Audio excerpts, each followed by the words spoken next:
दोस्तों नमस्कार। भारतीय जनता पार्टी के नए अध्यक्ष का चुनाव की कार्यक्रम की घोषणा हो गई है। 19 जनवरी को जो नए कार्यकारी अध्यक्ष हैं नितिन नवीन, वो नॉमिनेशन करेंगे और 20 तारीख को उनका इलेक्शन हो जाएगा। अगर किसी ने दोबारा या और किसी ने कैंडिडेट ने पर्चा नहीं भरा तो निर्विरोध चुना जाएगा। अगर पर्चा भरा तो फिर इलेक्शन होगा। दरअसल बीजेपी का जो 45 वर्षों का इतिहास है, आपको पता है कि बीजेपी का गठन 1980 में हुआ था।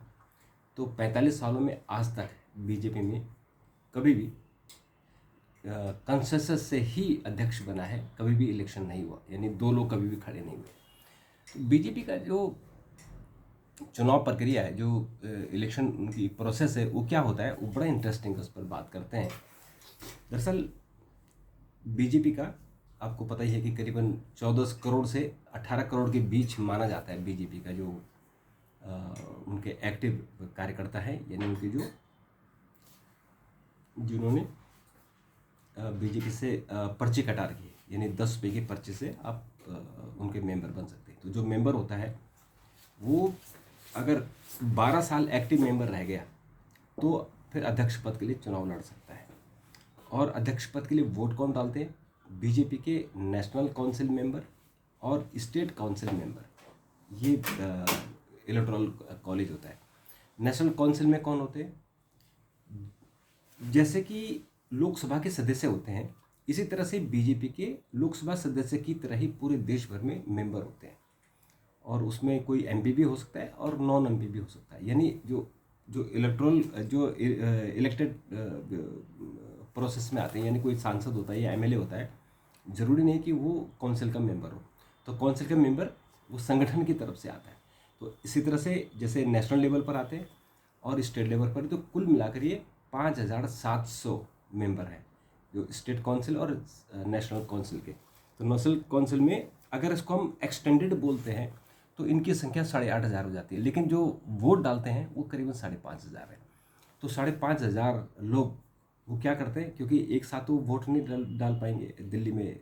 तो एक कंसेंसस क्या होता है कि बीजेपी का एक वो है, जो संविधान है, उसके संविधान का आर्टिकल 19 है, उसमें कहते हैं कि पहले आप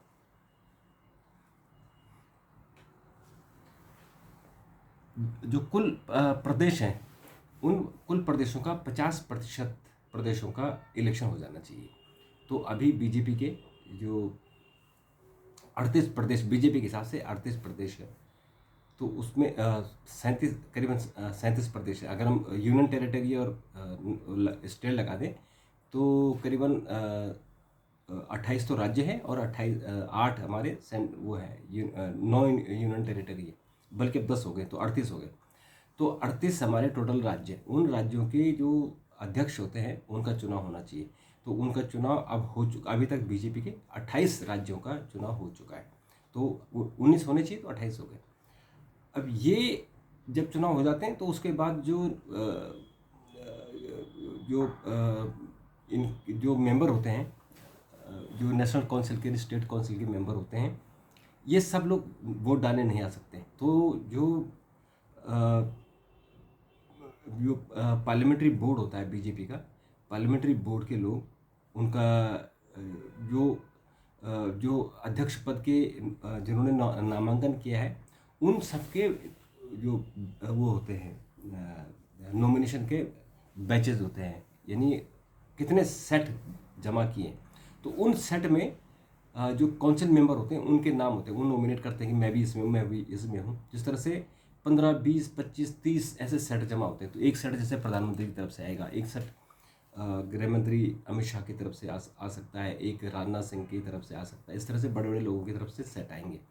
और फिर स्टेट्स जो प्रेसिडेंट है उनकी तरफ से सेट आएंगे, फिर और ऐसे बड़े बड़े लोगों की तरफ से आ सकते हैं। तो कल जब नॉमिनेशन होगा तो उस नॉमिनेशन के बाद इंतज़ार किया जाएगा कि कोई और तो नॉमिनेट नहीं कर रहा है। अगर नहीं कर रहा है तो फिर उनको कल यानी 20 तारीख को, पहले 19 तारीख को तो नॉमिनेशन होगा, 20 तारीख को स्क्रूटनी होगी। और अगर किसी और ने नहीं हुआ तो फिर उनको अध्यक्ष निर्वाचित घोषित कर दिया जाएगा। तो ये अध्यक्ष बनेंगे और अध्यक्ष बनने के बाद जब इनका वो हो जाएगा, चुनाव प्रक्रिया पूरी हो जाएगी और ये अध्यक्ष पद संभाल लेंगे, तो उसके बाद फिर नेशनल काउंसिल की मीटिंग बुलाएंगे जो तालकटोरा स्टेडियम में होती है नॉर्मली। तो उसमें 8,500 लोगों को बुलाया जाता है। तो वहाँ इनसे फिर वो जो वोटिंग में शामिल नहीं हो पाए थे वो वहाँ इसको इंडोर्स कर सकते हैं कि हम जो अध्यक्ष चुने गए हम उनको अध्यक्ष मानते हैं। तो उनका फिर वो फॉर्मली एक इलेक्शन हो जाता है। तो नेशनल काउंसिल से उसको पास कराना जरूरी होता है। तो नेशनल काउंसिल की जो मीटिंग होगी अभी उम्मीद की जा रही है कि शायद वो फरवरी के लास्ट वीक में या मार्च के फर्स्ट वीक से पहले, ताकि